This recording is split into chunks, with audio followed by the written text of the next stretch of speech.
Youth sports is kind of on steroids around here for sure. Probably in most places. Yeah, I don't think it's just a Fort Worth problem. Yeah, just like the intensity of like my kids got to start playing now. It can get intense. Oh yeah, it can get too much quickly. Most of these guys in the NFL didn't start playing until it was a school organized sport. Yeah, like middle school. Yeah, we didn't have Pee Wee football where I grew up, right? So let's take that. Like everybody needs to understand that. Like I started playing football when I was in 7th grade, and the kids should learn some hard lessons. I'm all for that. But we should also boost them up. Like when I get in the car after my kids play a game, I'm not asking them questions about the game. Single sport specialization at such an early age is outrageous. Honestly, like summertime is for me, like I'm not gonna be traveling around taking my kids to all these like sports tournaments. It's just not gonna happen. No way. Like I'm gonna be spending time with them. Yeah. And you only get a certain amount of hours with your family and your kids until they're gone. Do I enjoy going to the ballpark and pitching a softball and a baseball? Yeah, I love it. I love coaching my kids. I think it's awesome. But let's have an understanding of let's not let this get out of control. This isn't the most important thing. Right? The most important thing is my intentional time with my kids and with my wife and with my family. Right? And I'm not gonna let youth sports take over that. I'm just not. Yeah. So do you think youth sports has gotten put too high up on a pedestal? 100%. Hey there, I'm Travis Patterson, and welcome to Driving Change. Here, you're going to find unfiltered insights and hard-hitting questions that challenge the status quo in law and in life.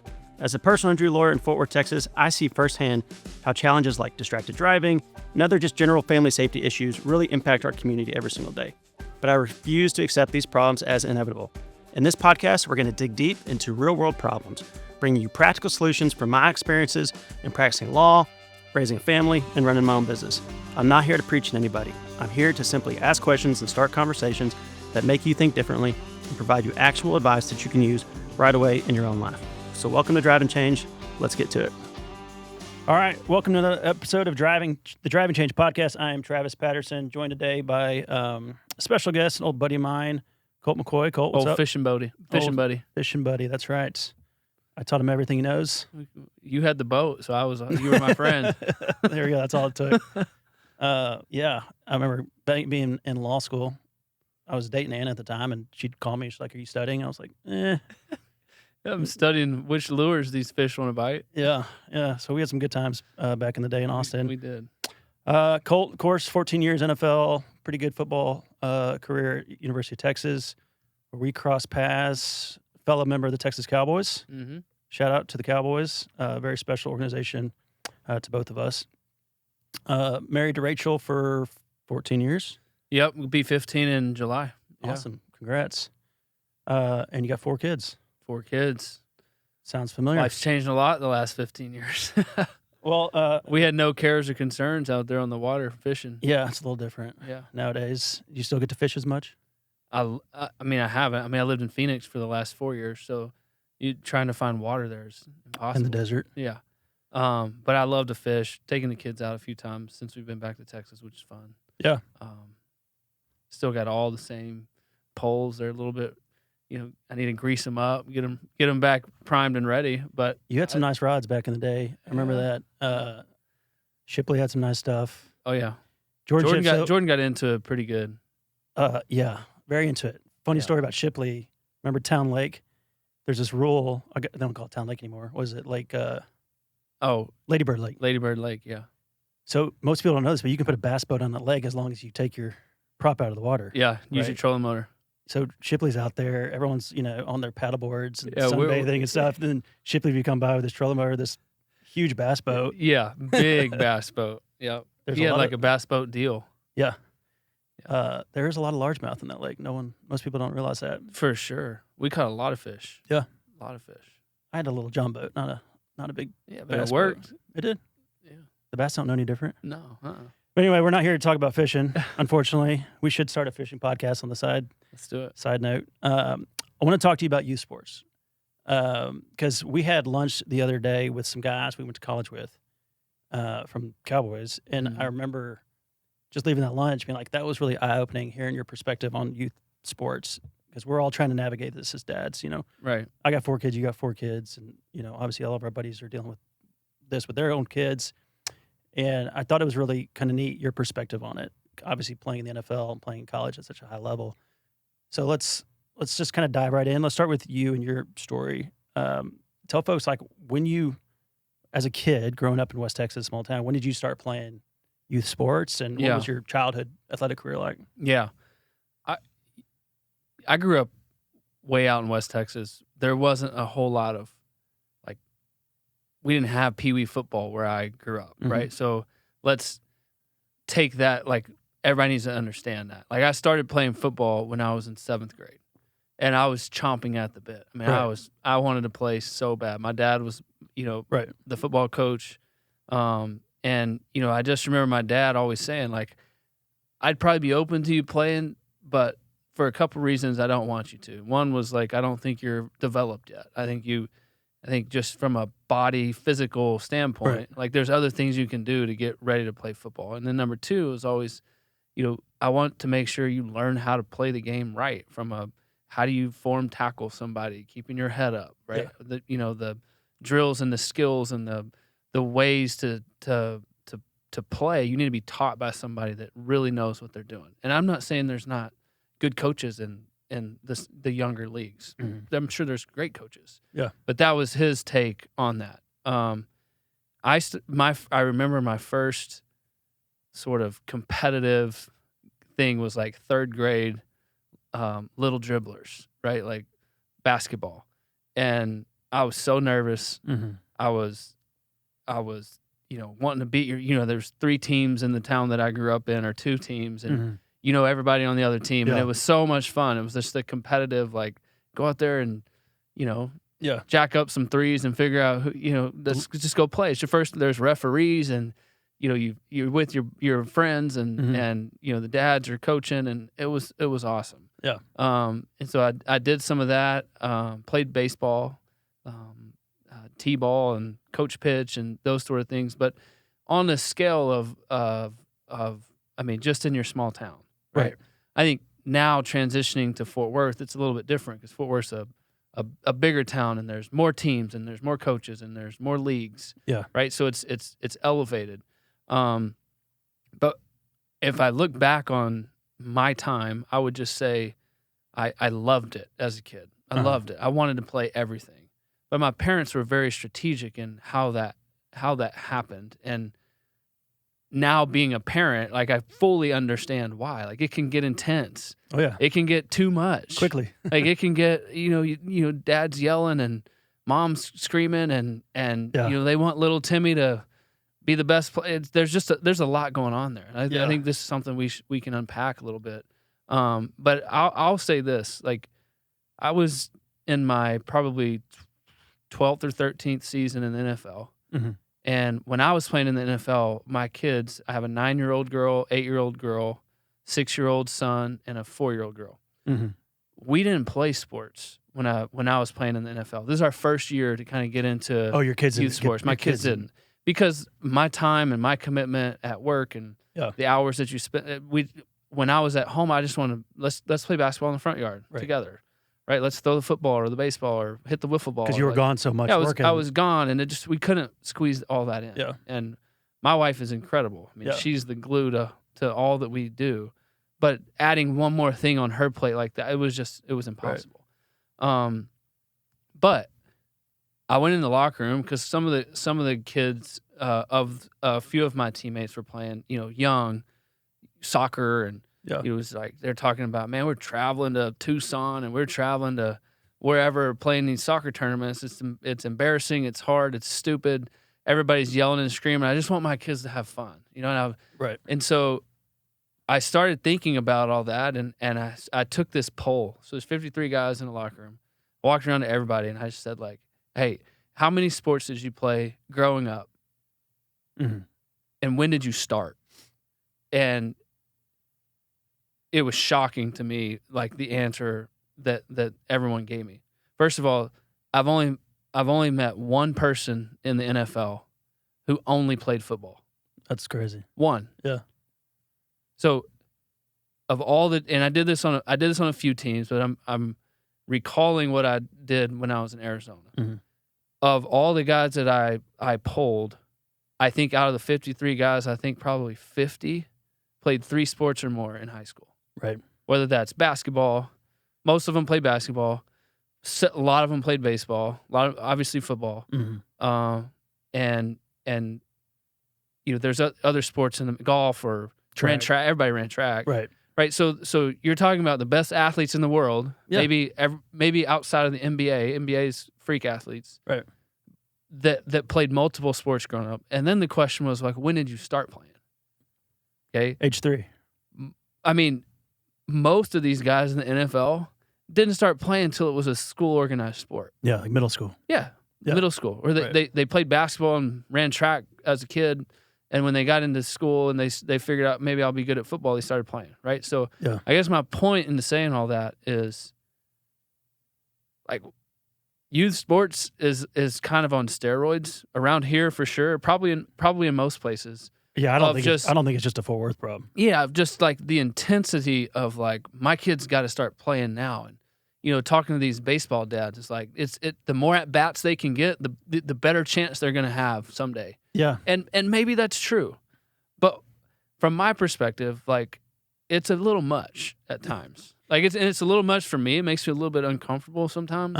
Where you just I'm throwing batting practice in the cages, and the dads are standing around, and it's just kind of like, it's intense, and like, and we're talking about 6 and 7 and 8-year-olds, and some of them are really good. Some of them might have a chance. Sure. But if I was to ask you how many baseball players from West Side Little League are going to go play in the big someday, I don't know. Maybe 1, maybe 2, 1%, maybe. And that's awesome. It really is. Maybe 5 to 10 of them are going to play in college someday. Great, right? But like, I guess what I'm saying is like, as a parent now, and this being my first year into youth sports, I'm coaching my daughters in softball, and that's so much fun. Yeah. And I'm coaching, I'm the assistant coach on both teams, but I'm coaching my son in baseball.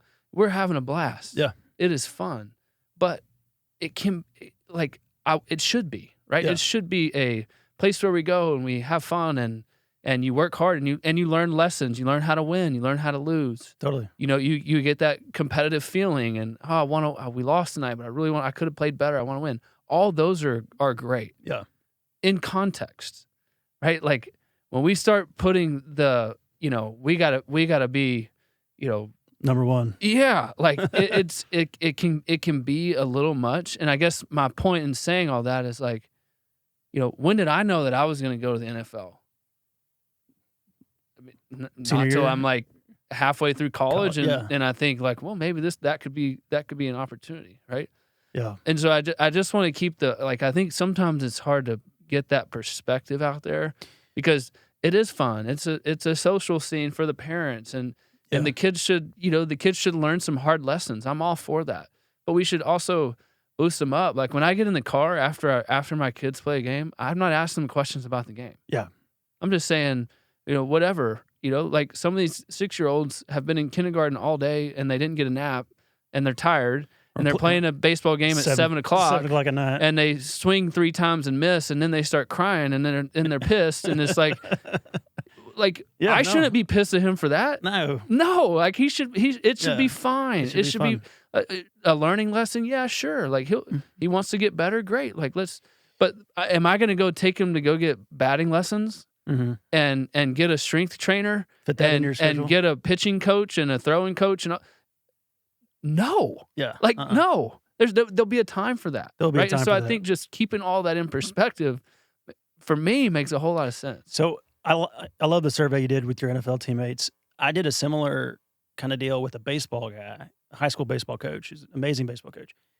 Because I said, like, let's just say, so, I have a kid who's super into baseball and I want him to be successful, if he wants to be successful, right? Yeah. Do I have to do year-round baseball?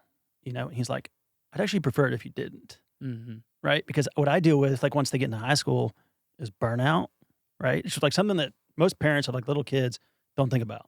That I might burn this kid out, right? If I'm playing summer ball and fall ball and spring ball.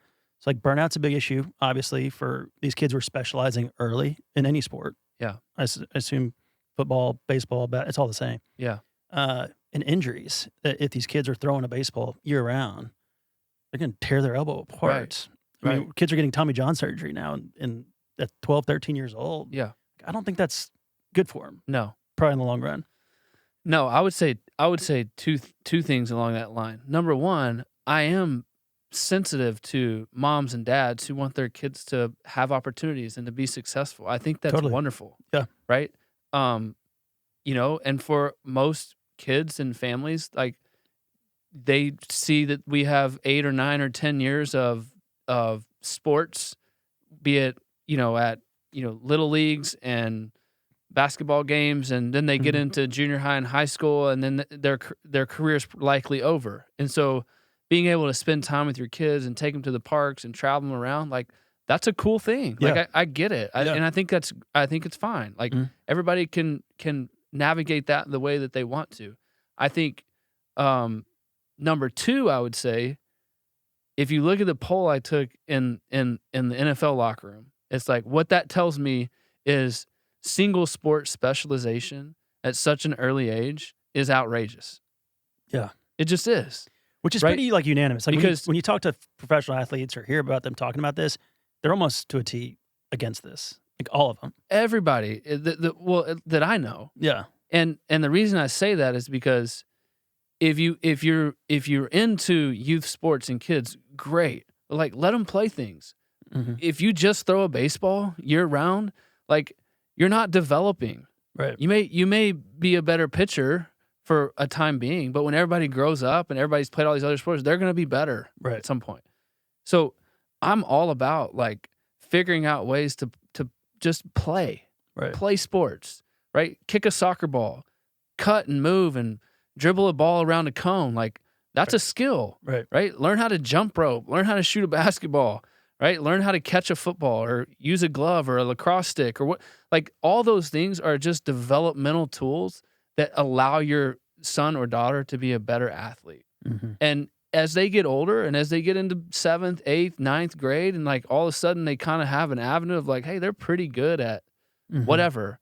Like, great. Like now you can kind of like, oh, maybe I want to go get a coach to help him or her out, or I want to get on a travel team, or I think they're really into this. Like, awesome.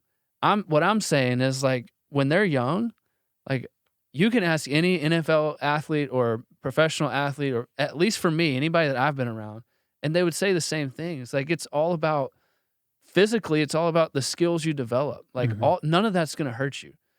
The second piece is like the social and emotional piece of learning how to win and lose on different teams with different athletes and different players, right? And the exposure you get there, and your leadership skills, or your team skills, or your commitment, or your learning how to sacrifice one thing in order to like be on this team, and like all the things that you learn from a developmental standpoint, from a physical and a social and emotional side, goes a long ways. Like I would tell you that I wouldn't have been the leader or the quarterback I was without learning how to, be on different teams growing up, and getting on long bus rides after a baseball game that we lost, and why'd we lose, and everybody's upset and disappointed. And it's like, well, like that helps me as a person, as an athlete, as a human being, as a player, as a competitor. Like, okay, like what are some things that we have to do as a team to kind of figure this out for the next one, so we win, right? And I don't think we talk about that enough. I think we sometimes can get in our own ways, and I really want my son to be a incredible lacrosse player. So I'm gonna pour everything I have into lacrosse from he's 7 years old to when he's 17. Well, guess what? Like, odds are he's probably gonna be done when he's 17. Sure. Yeah. Because he's burnt out, or he's tired of it, or whatever. He's been doing it since he was 7, right? And then he missed out on a lot of other things. Now, is there some that like go on to be, superstars? Of course there is. Sure. But that's the anomaly. Yes. Right? Yes. And so I just keeping those things in perspective to me, I think reminding myself about that, or being able to talk about it. Like it's okay to play them all. And what about, okay, so like going back to your childhood, like your parents protected you from tackle football until 7th grade. Yeah. I mean, obviously, because I've known you a long time, your priorities, I know where they are, and it's your faith. And then right after that, it's your family. And that's something that I always kind of think about is, if you say yes to every single athletic opportunity for your kids, you're saying no to something else. Sure. And really, you're saying no to someone else. Your yes is always worth less to somebody else. There you go. Like if you say yes every time, like somebody else or something else is getting way less of you. Yeah. And I get pulled in a lot of directions. That's no secret. And I'm still learning how to navigate like the things that I say yes to and no to. And honestly, like summer times for me, like I'm not gonna be traveling around taking my kids to all these like sports tournaments. It's just not gonna happen. Oh, like I'm gonna be spending time with them. Yeah. And you only get a certain amount of hours with your family and your kids until they're gone. Right? Like I had an opportunity to go be an NFL head coach for, easy transition. I tear my elbow up, can't play anymore. Played 14 years, all my service time and relationships and friendships. Like it was an easy avenue for me. Yeah. Right. But what are your values? Like what do you want to do? Right? I didn't want to turn around in 10 years and my daughters would be graduating and moving on, and I don't even know them. I don't have a relationship, that I want to have with my wife because I couldn't do that. I know how I'm a competitor. Right. That would have taken more of your time than playing, probably. Exactly. Right. Yeah. And so I think it's important to understand, like, if you say yes to all these things, like, that's going to be your life. And you're going to look up and it's going to be, like, when did I take my kids on a camping trip? When did I go on to a family camp somewhere? When did I travel with my kid? When we go, when do you normally do that in the summertime, right? But if you're playing sports all summer and that's all you do, like, you just got to be cognizant of that. And I really respect my parents looking back for saying, like, hey, like all I wanted to do when I was in 6th grade was play all-star baseball. That's all I wanted to do. I made the all-star team. I was, starting to hit some home runs, and you kind of like, that's all I want to do. I played in one all-star tournament, and then the rest was like, nope, we're going to spend time as a family together. Yeah. Did it kill me? Yeah, totally. I was upset at the time. Did it affect my career? But were your parents correct? But my parents were right. Absolutely. And did it affect like my growth as an athlete? And no, not one bit. And that's one of the main reasons why I wanted to have you on, because I think parents have, that there's something in their gut, right? When they get this opportunity for a kid to play, and a lot of my buddies' kids play on travel teams. Also, like they have a blast doing it. God bless them. But like I know some parents out there, especially if you have a ton of kids like we do. And you get those invitations, there's something in your gut telling you like this sounds cool for a minute, but like it's gonna take a toll on the family. Yeah. And it might be okay to say no to that opportunity, because plenty of opportunities are gonna come along. Yeah. Beyond the age of 7 or 8 or whatever it is. I mean, the stuff really doesn't probably start mattering until like you said, middle school, high school. Yeah, that's right. So we can say no to stuff now. Yeah, I mean, last I checked at the Little League fields a few nights ago, I did not see any scouts there. Right. I mean, right. and I also get the piece of like the social piece. Like it's a you're traveling with families and it's your buddies and you get to have, and that's great. And that may be for some people. And this is no judgment zone here. I'm just saying, like, you got to establish. When you're talking about youth sports and time, and I've got 4 kids, right? Like they're all going to be decent athletes, probably. Sure. Like you got to establish like what's my time that's like our family, and us spending time together versus like traveling and playing sports and buying hotels and doing the whole deal. And like it's nothing. Neither one's wrong, but as you just got to establish like what's important. Yeah. And I guess that's it. Like, there's no right or wrong. Yeah. I just would say you got to start thinking about those things now before you jump in. And all of a sudden, like, well, shoot, I spent my last 6 summers every lacrosse and baseball and softball tournament. We didn't even do anything, and like, no thanks. I think it's easy to get caught up in that. Yeah. Well, I think you and I both agree on just the importance of like just that unstructured time with your kids. I mean, that's the goal as a family. I mean, Anna and I have started carving that out. Pick a night one night during the week where we might miss some practices. Yeah. Or we might miss a scrimmage or something. And that's okay. It's like, this is family night this week. It's okay. We're going to go to the right? backyard. It's okay. We'll play. You'll probably get more reps just in the backyard playing with Yeah. me than you will at your practice anyway. That's right. And it's totally okay. You know, the other thing with youth sports too is like it gets so competitive sometimes that you wonder like how much fun are the kids having sometimes. And it's like you look at the number one reason kids drop out of youth sports. They did Ohio State published a study last year, and no surprise, like the biggest reason by far was they just stopped having fun. They stopped enjoying the sport. Yeah. Which is really sad. Because you kind of sometimes you see this happening in slow motion. Like if we yell at these kids enough, like eventually they're just gonna be like, I'm out. Like this, this sucks. Like I know I'm supposed to run as fast as I can to first base. Like I got it. Like, you don't have to yell at me that 10 times. Yeah. And listen, like I'm not saying everybody's gonna turn into let's call it a college athlete. Sure. Especially not a professional athlete.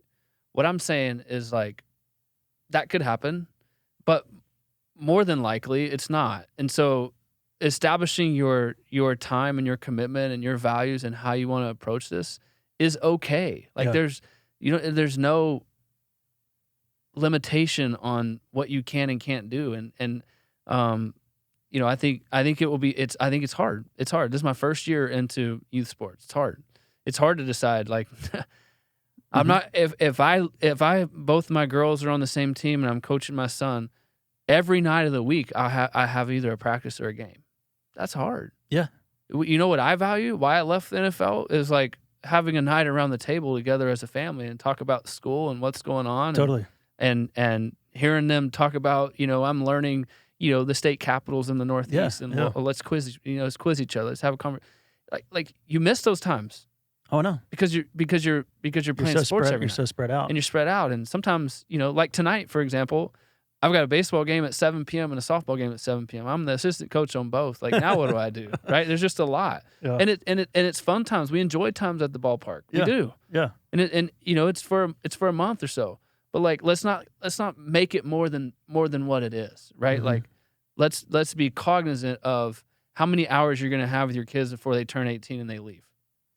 I hate doing that math. Yeah. It's not much. I know. Like we're halfway done with our oldest kids. Like they're out of the house. Yeah, and I'm behind the curve. Like I haven't had those now. I've been in the NFL for 14 years, right? So youth sports and I kind of banging heads.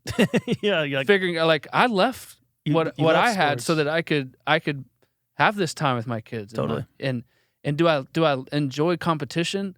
Probably more than anybody. Right. Do I enjoy going to the ballpark and pitching a softball and a baseball? Yeah, I love it. I love coaching my kids. I think it's awesome. Mm-hmm. But let's have an understanding of let's not let this get out of control. This isn't the most important thing, right? The most important thing is my intentional time with my kids and with my wife and with my family, right? And I'm not going to let youth sports take over that. I'm just not. Yeah. So do you think youth sports has gotten put too high up on a pedestal? 100%. Yeah. Yeah. I agree. And I do. And it's not necessarily like wrong. It's not necessarily bad. Like we're talking about things that are good things. Like the kids learn a bunch, and if you're around them and you're spending time with them, and it's kind of part of the month of the great. But like let's just there's some extreme things that I'm seeing in youth sports that are a little bit disturbing. Yeah. And overall like establish what the most important things are. When do you think that started? Like. So you talked about youth sports is on steroids right now, and I agree. I think this obviously was starting before NIL a couple years ago. But like when I was a kid playing baseball, for example, and I'm sure you probably have a similar situation, we had 2 bats on the team. We had like a heavy bat and a small bat. And I think we had 4 helmets. And I remember it was kind of funny when I'd come up to the plate, if I didn't have because my head was the biggest. If my helmet wasn't there, I'd have to like go out and switch with the guy on second base if the bases were loaded or something. Right. But we had 4 helmets, 2 bats. I would just show up in my glove and we'd play baseball with our buddies. Correct. And that's how like every team was. It was just you played with your buddies, you shared bats, and you made great memories. Now you go to Little League baseball games anywhere across the country, and you look in that dugout, and there's thousands of dollars worth of bats hanging up there. Buddy. Every single kid has their own bat, right? It's insane. T-ball. every kid has their own bag, their own helmets, with own their pads, initials on it, everything. their And I'm own guilty of water this too. bottle, Yeah. their own, in softball you got to have a face mask and a helmet and a bat all the swag and a glove, right? And yeah, it's crazy. it's a lot. I'm with you. We had like 1 or 2 bats on the team, and and exactly. they worked fine. And everybody played all the positions, and you're with your buddies, and you had fun. And you played all the positions. Yeah, That's you don't right. see that anymore. No. When do you think this started? I mean, so it was. I don't know if you have a theory or not. I do. Here's my theory, and I want kids to play different things. Yeah. If they don't want to play sports, learn to play an instrument. Play a piano. For sure. If you don't want to play an instrument, go learn how to be a great artist. Like, do something outside of math and science and history at school. Mm-hmm. Okay? Like, I'm all about education in school. Also all about like expanding and your knowledge and your learning. Like, when I was in 6th grade, you had to pick, do you want to go to fine arts or do you want to go to band? Because you got to do one of the two. That's great. Yeah. Athletics is after that. So when I was in 6th grade, I learned how to play the trombone. I played the trombone all the way, the first chair. Now, it wasn't hard. There was only 2 trombone players. But all the way from 6th grade on to high school, I never did marching band, but I did the choir band. I competed in, concert choir band, right? Because that's what we did. We just, it was, and I played all the sports, right? And I wouldn't go back and change any of that because I was around different people at all times. And my theory is youth sports are great. Go play. Like, but have a gauge or a meter on like where this is on our priorities or on our priority list. I'll be honest, one of the things I love about the school that my kids go to is that in the fall, all the coaches who have spring sports will take classes of kids and come let them play at school after school. The skills and drills stuff. With your buddies. Yeah, that's great. Right? So like my son goes after school a couple days a week during the fall and goes and plays basketball with the basketball coaches. Yeah, no, that's great. Teach them how to shoot a layup. Teach them how to dribble. Right? Let them have fun games with like who can dribble behind their back and between their legs. Like silly stuff. But it's great. And you all the meanwhile, you're just learning and having fun. And in the spring, they'll go out there and they'll play football with the football coaches and they'll throw the ball around and they'll run routes and they'll learn different positions and you put your hand in the dirt, you line up at like they just, and it's awesome, right? My girls are like right now playing field hockey. I don't even know field hockey. I don't even know what you use. I don't even know what the puck or ball looks like. Yeah. But they're out there having fun and swinging a stick and playing lacrosse, whatever it is. So they're getting exposed to all these things. I would rather do that than play youth sports. Yeah, like that's it. Like that's it. That's all you need, right? Because you're with your friends, you're learning skills, you're having fun. You're learning how to compete in a good environment. You're getting coached from good coaches, right? As opposed to, hey, we're loading up this weekend, fill up the coolers, take all the bats and balls, and we're going to go play in a baseball tournament. We're going to play 9 games in 3 days and just be exhausted, right? That doesn't sound fun to me. Yeah. And so, that's just me. That's my opinion. Yeah. And then as you get older and as time goes by and you see your kids starting to have a real interest in like I really like to play the piano. Like, okay, well let's get some more lessons. Yeah. Let's go for it. Yeah, let's go. Or my son is like getting good at basketball. Great. Like, well let's maybe, go to some camps. Let's go, let's spend some time there. Let's see what this turns into. Whatever it is, I think that it's a natural thing. I think the disease of youth sports is like, we got to do it now. If I don't get him lessons, if I don't get if he doesn't start hitting the ball, if he doesn't, and then it's like, like he might have had a long week of testing at school and he's just wiped out and he's fighting off a cold and he had a bad night. It's youth sports. Yeah. There's so much pressure on parents, right? To like, it's the same thing in the NFL, bro. Like people have off days. Like, yeah, dude, why did you run the route this way? You ran this route perfect all practice. Maybe he tweaked his ankle and he's tired and like it didn't work that day. It'll work next week, right? So we can't get caught up in just the intensity of like the keeping up with. I got to do this. I got to get him this lesson. I got to get like no, man. No. Like, Take it first easy. of all, his growth plates aren't even connected yet. Right. He's going to grow another foot. Who knows? He's going to be lanky. Right. What is he? Who, doesn't matter, right? Like, I think we just have to keep that perspective sometimes. I totally agree. But yeah, like I mean, I was saying, there's so much pressure on parents. They don't want their kids. Really, I think what a lot of this comes down to is they don't want their kids to fail, right? They don't want their kids to like not be the best. Mm-hmm. When we all know that like letting our kids fail sometimes is probably the best thing for them. Yeah, you've learned. I'll go this far. You talk about letting your kids fail.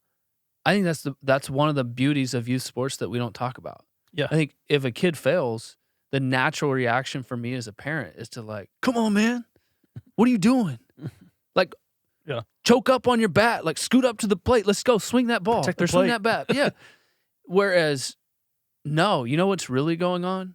What's really going on is that there's a lot of parents in the back, and there's all his buddies are out there, and he's a little bit nervous, right? And and what made me thrive in the NFL, and I learned this in college, was learning how to be comfortable in an uncomfortable situation. Right. All the Pee Wee kids are going through that. Some of them are more developed than others. Great. Yeah.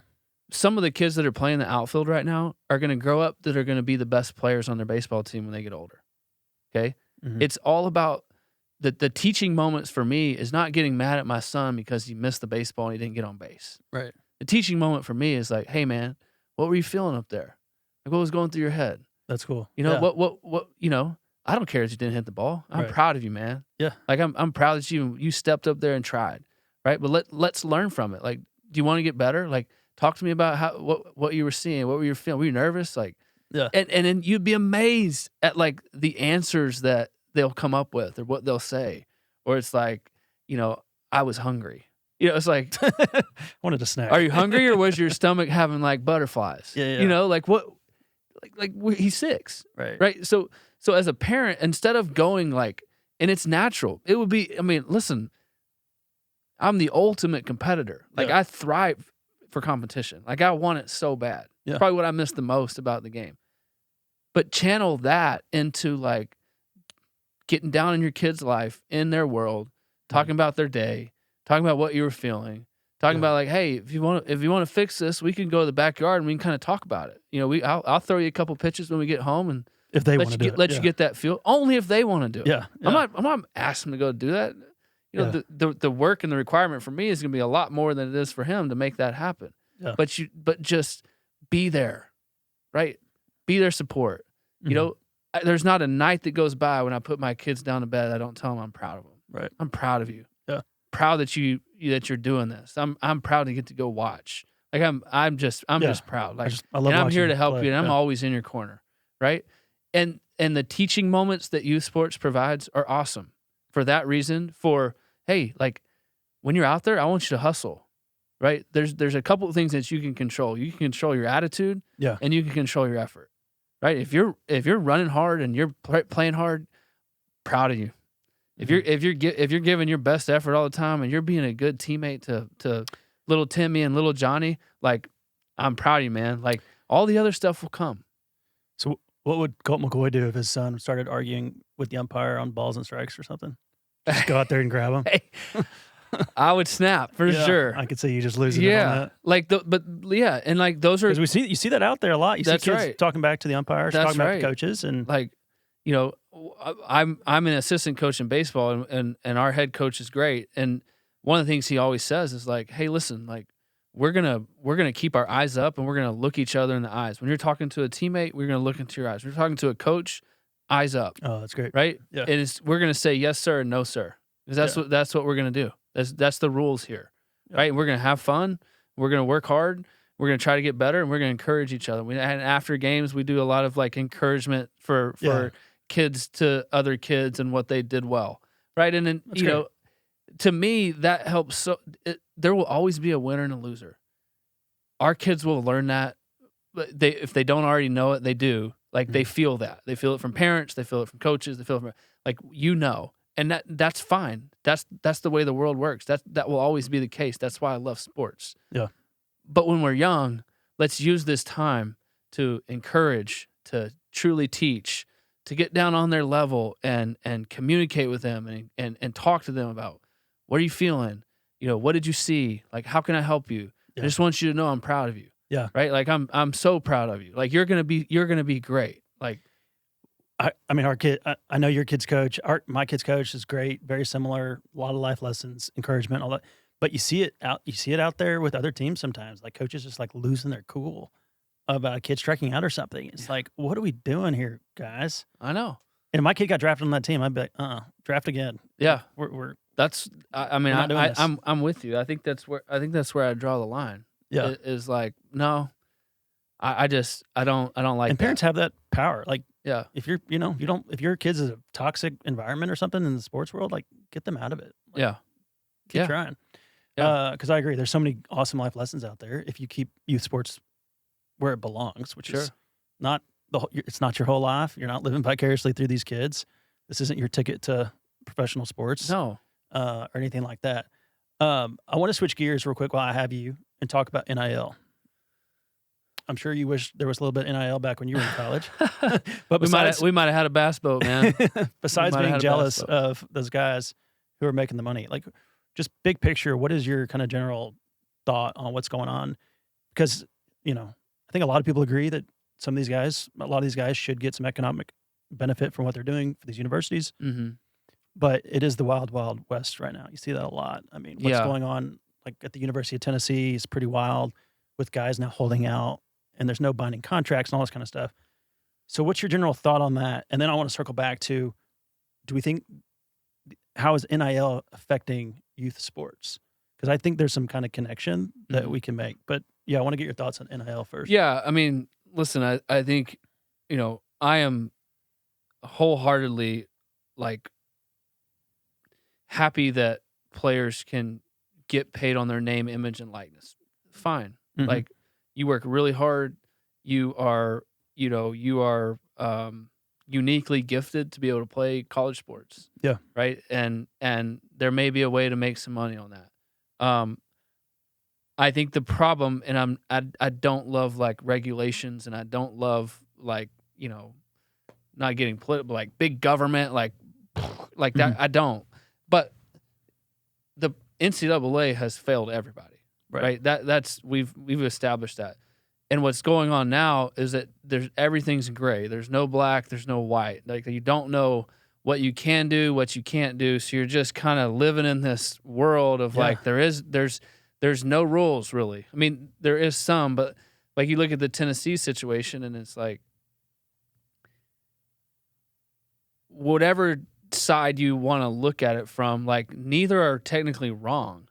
Right? Like it's not wrong for him to think he's worth a value and try to go get it. Whether you and I think he's worth that or not, that doesn't matter. Yeah. I'm saying his representation, whoever's telling him like this is what you're worth, like there's no penalty for him to just not leave and go try to go get it. Yeah. Right? And you can back the school and say like, "Hey, great job. Like we're not going to put up with that." Fine. That's your choice, but the whole system is broken. Right? Until there's some version of a regulation, a governing sort of system over who can transfer and when and why, and nobody has to pay that money back. Like how you get paid. Like there's collectives. There's talking to be there's going to be sort of a system where everybody's kind of equal and like revenue sharing. Like there's so many things that are out there, but as it stands now, there's no guidance on this, and it's wild. It's crazy. It's not cool. Like if you're a coach, like how are you supposed to? I mean, the big schools are fine. Yeah. Right. But like, how are you supposed to compete? How are you supposed to know? Like my kid might ball out in spring, and be like, everybody knows how good I am. I'm out. I'm leaving. Like, how do you build a team? And then you talk about it trickles down into high school. Well, yeah, because these kids are starting to see their value, and they've got. Are they signing deals in high school? They've got agents and marketing agents and financial guys praying down on them and saying like, I can get you this deal, but you got to sign with me, and we'll get you this. And so it's and then they get with the parents, and all of a sudden little Johnny's in 10th grade and he had a great year. Like, let's just sign.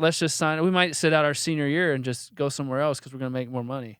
You know, and it's like, oh my like, gosh. it's just, it's wild. And there's a lot here. I mean, there's a lot to unpack because, like, I'm not against, like, you know, let's just use Arch Manning, for example. sure. Right? NIL was designed for a guy like Arch to say, like, sure, go get a Red Bull commercial, go get a Nike shoe, go get a, you know, Viore contract. Sure. Great. That's literally what it was for. What it's not designed for is for your performance, how well you play. Now you know your value. Now you can just transfer 4 times. Look at the quarterbacks who've gone in the NFL draft. You can even go back to last year and this. Just say last year and this year. Caleb Williams transferred. Mm-hmm. Jaden Daniels transferred. Mm-hmm. Bo Nix transferred. Mm-hmm. Look at this year's class. There's not a quarterback in this draft class that didn't transfer. Is that right? Right? Shedeur Sanders transferred. Cam Ward transferred 3 times. Quinn Ewers transferred. Will Howard transferred. You can go down. Jackson Dart transferred. Right? So the landscape has changed. Why do you think they're transferring? Are they transferring for like a better opportunity? No. Right. They're transferring for money. Okay? Carson Beck. He's just now delaying NFL to go, Yeah. get paid Right. what he's getting paid by Miami. Right? So the amount of respect I have for a guy like Arch to, like, stick it out. Now, he's an anomaly, right? He's got uncles who are Hall of Famers. His granddad's a Hall of Famer. I mean, that's a different deal. But he stuck it out. He's went and did NIL the right way. Mm-hmm. And hopefully he goes out and performs and plays well. Who knows? Like, I guess that part really doesn't matter because, like, he's done it the right way, and I respect it. Yeah. But at the end of the day, like, until there's structure, like, I think one thing that would help, and I'm not here to tell you I have all the answers, would be, like, if you sign a contract to go play and you're making NIL money, like, can't leave. You can't just transfer because you think your value's gone up. You can't put a hard stance on that. There's no antitrust laws. There's no collective bargaining agreement. There's no union. There's no any of those things. So it's just the Wild West. Yeah. And until somebody can come up with an answer to this, like, I don't know what's going to happen. And for the less than 5% of college athletes who really get to take advantage of the system, it's really financially amazing for them. For the 95% of the college athletes, there's nothing. There's nothing. And I don't think that's the way it was all designed to be. Well, it's got to be crushing like team camaraderie as well. Like it's all corporate. It's all there's corporate. no more team. It's all professionalized college sports. Yeah, exactly. Obviously. And like when I think about like with you, you know, you started 4 years for UT. Like, I don't know if we're ever going to see that again. And it's not just like that was cool that he did that, but like the bonds you have with obviously all those teammates, but like to the community, like to Austin, and the university, and how tight that is, and like what an ambassador you are for our university.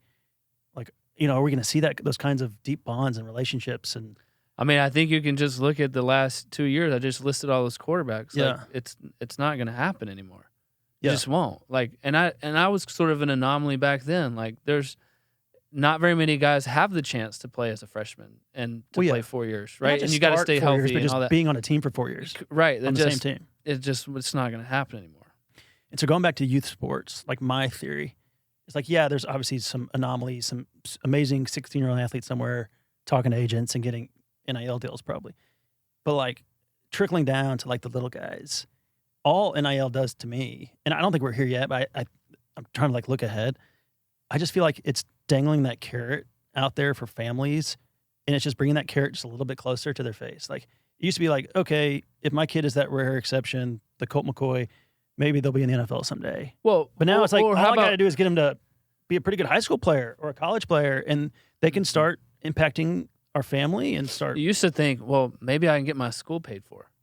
Right. That's where it started. You got to get a scholarship. Scholarship. I mean, I don't know where a lot of guys came from. I mean, I do, but like that affected my family in a very positive way. Like I wouldn't be able to pay for college probably. I mean, my parents would have scratched and clawed and made it happen. Yeah. But like that's now it's like, Oh no. It's more than I'm probably not even gonna go to class. Like, how much money am I getting paid, right? And so to somehow keep the sanctity of college football, because it is my favorite thing in the world. Yeah. From a sports perspective, like I love college football. It's broken right now. Yeah. And it's hard, and you know, to keep them as student athletes, right? Like, school's important. Right. Like, your education's important. That's going to take you a lot farther than, let's just break this down. I don't know. We're not using anybody's example. Let's say the quarterback from, Timbuktu is making $1 million. Mm-hmm. Okay, well, is he making $1 million? Right. Well, because you're going to take, 40% of that or whatever is going to be gone in taxes right away. Well, then 20% is going to go to your agent. Mm-hmm.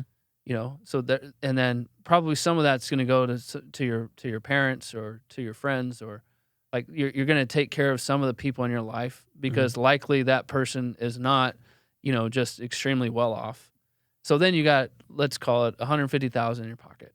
Mm-hmm. So then what are you going to do with that? Well, you're probably going to buy yourself a car. But yeah. And then you might, since it's going to go quick. You're still getting a scholarship check, but that's not that much. So you're probably going to either buy a house and have a mortgage or find a nice place. So it's gone, right? You're getting preyed upon. And second of all, you're 17 or 18 years old. You're probably going to have to find a tax guy, and you're going to have to find a financial guy, because you don't have any like know or idea of wisdom of like how to handle your money or how to invest, or like so I'm saying is like, great, these kids are getting paid a lot of money. Is that better than my situation when I was in college? I don't know. I don't think so. I mean, I knew the overdraft guy by his first name. I'm like, please don't take $33. I don't have $33. Like the check will be in tomorrow, right? Yeah. You struggled and grinded. I'm not saying one way or the other is right. I'm just saying, like, it's more on an athlete's plate now to be able to handle all this, and the relationships and your contracts and your agents and your parents and your friends and your family, and all the while going out there and performing and playing. And some of these guys are making more money than what you make when you go to the NFL. I think there might be some guys that just play in college and make, $7 or $8 million and like, I'm good. Call it a day. Yeah. That's wild. So if you could fix NIL, what would be your solution? Just contracts? I know. People ask me this all the time. I think the first start would be like the transfer portal. Yeah. I think that's ridiculous. Especially like when Longhorns are in the Final Four. I'm not saying that like a guy can't get caught in a situation that's not great. He doesn't see a path to play in the next couple years. Yeah. And or there's a coaching change and the new regime comes in and he's not really favored by them. Like, yes. Yeah. But the whole idea of like 3 different times a year you can jump in the portal and, put your name in there to see like how much I'm going to make, what my agent thinks my value is, all that. Like, and again, it's not the player's fault. It's the system's fault. Totally. So to me, if you can limit that or lose that, then all of a sudden a coach can build a team. Yeah. And a guy might not be happy with his number, but like, at least you can have a team. Like, what I loved about college football was that when I checked in as a freshman, like, there was also a freshman class. And like, I was with those guys for 3 years until a few of them went to the league, but mostly with all those guys for 4 years. Like, they're your boys. They're your running buddies. Like, a coach can rip you upside down and inside out, and like, you can't go anywhere, right? You got to figure it out. We're in this together. We're in this together. Like, I got you back, bud. Like, yeah. And now it's like, if a coach raises his voice or gets sideways with a player because he messed up and he needs to be coached, but he doesn't want to be, he's out. You got to go find the next guy. And it's hard. It would be hard to be a coach. There's just some things in the. I think if the transfer portal could get fixed, I think that would be a good step towards all the other things, and maybe there could be some more. The NCAA's done. Man, we're gonna look up into like they're done. Yeah. So like somebody somehow some way, President Trump's gonna have to step in and like need some governing figure out body. college football. Yeah. Yeah. Because I think without the transfer portal, then you would stop the bidding wars where, like this quarterback from Tennessee, obviously, is just let's have a bidding war. Yeah. I'll go to the highest paying, team, and that's in the spring. Like, spring football is about over. Like, It's wild. Yeah, it's wild. Well, and the other thing too is like when the Longhorns were in the Final Four last season, they're also having to defend against the transfer portal. Like while we're trying to coach these guys on the field at the most important. Not only that, they're defending their players. Yeah. They don't have a spring game. There's players that they have brought in from the portal on the sidelines that played all year for a different team, standing on the sidelines of the Cotton Bowl That's weird. with a jersey on. It's like if you're a coach, like how do you balance all that? Like, Yeah. I'm like, oh my goodness, We're getting ready for the biggest game of the year, but let me introduce you to y'all's new. Let me introduce you to this new defensive line and 2 new receivers. This guy that's been sacking you all year. He's now one because of if you us. don't get them at that point, they're going to go somewhere else. Yeah. You're constantly figuring that out. Well, let's wrap up. So, yeah, I think the NIL stuff is fascinating. I agree. Everybody looks at it, agrees it's broken, but they're just all like looking around. Someone's got to fix it. Like, and no one knows who. I know. Maybe it's the president. I don't know. But let's circle back to where we started. Youth sports. If you had one piece of advice for parents today who are navigating youth sports, based on your perspective as a professional athlete, college athlete, and everything that you're doing, and now a perspective as a parent in the same boat. Mm-hmm. Like, what is your best piece of advice for parents today? Yeah, I think we hit a bunch of those things. But I would just encourage parents, from my perspective as a professional athlete and the people that I've talked to and people I've been around, I would just say, like, be very careful on single sport specialization at such an early age, right? Play all the sports, Mm-hmm. or do something, Mm-hmm. but like don't be 7 years old and I'm only gonna do this. Yeah. And I'm gonna travel and I'm gonna compete and I'm gonna be really good when I'm 9 years old, and by the time you're 12, it's like kind of over. Yeah. You know, like, guard against that. If you're a parent, guard against that. Like, guard against the there's gonna come a time where it's gonna be super competitive. There is. Mm-hmm. Like at your junior high school level, like that's really where, you know, kids grow up and the competition is all heated up and high and it's fun. And if you were to ask me what's the favorite times I've had in my career, I would say high school football. Mm-hmm. It's awesome. Yeah. With your buddies. Yeah. You practice hard, you go through 2-a-days, like it's fun. The whole town's involved in the school and the band and the cheerleaders and everything. Friday pep rallies, like that's fun. Okay. Mm-hmm. Don't burn them out before they get there. Yeah.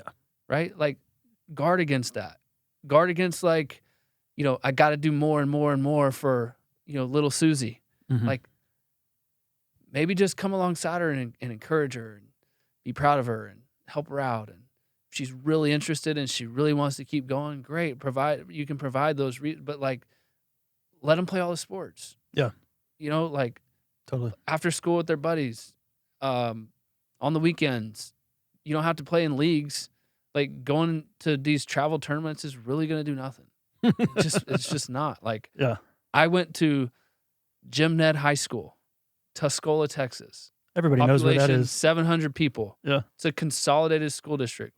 There was no reason why I should find myself at the University of Texas as a quarterback. Yeah. Zero reason. Okay?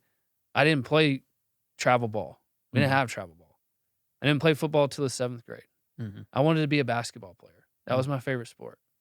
But somehow, some way, somebody found me on a Friday night in a little 2A town where there's 3,000 people at the football game. It was like, I think this kid might be able to play college football. Okay, if you're good enough, they're gonna find you. Okay? Mac Brown took a flyer. Exactly. So just like don't get caught up in the I have to do this. No. Yeah. Like, single sport specialization drives me nuts. Well, and year-round specialization kind of drives me nuts. Like I told my sons the other day, it's like, hey, next fall, guess what? It ain't baseball season; it's deer season. That's we're, right. We're going to focus on that for a while, right. and y'all That's can play right. baseball in the spring. And I don't want to offend anybody by saying that. I'm not trying to offend anybody saying that. Yeah. That's my experience, and I would guard against that. I would, because I think your kids will grow up happier. I think they'll grow up better athletes by learning how to shoot a basketball, by learning how to throw a football or baseball, by carrying a stick, by whatever, rollerblading on the weekends. Like, all those things are fun, and they're kids, and let them grow. But by the way, like they're not fully developed.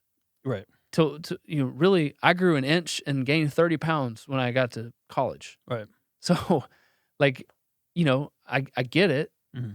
and I get the drive, and I get the competitiveness. Like, if anybody understands that, it's me. I would just say, guard against that.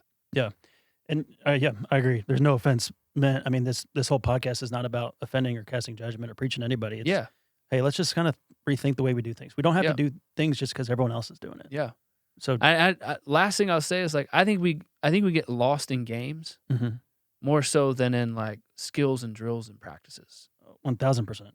And I think, a lot of times, like, playing games and double headers and weekend tournaments and all this, like, okay, but like we could get a lot better if we did some skills and drills and made it fun. Like at practice the other day for baseball, I'm like, I'm so sick and tired of these 6 and 7-year-olds who are just dragging and tired, and like we're trying to play a baseball game. Like, nope, let's go buy some of these like gel balls. And we started playing home run derby. Do you know how fun practice was after that? Yeah. The kids who don't hit that well hit one They got a hold moon of that ball, thing, yeah. and it's like, throw me 100 more, Yeah. right? And it's just the kids are out, and if a kid catches it with their glove, they get to come back and bat, and they're just hitting moonshots because it's fun. Yeah.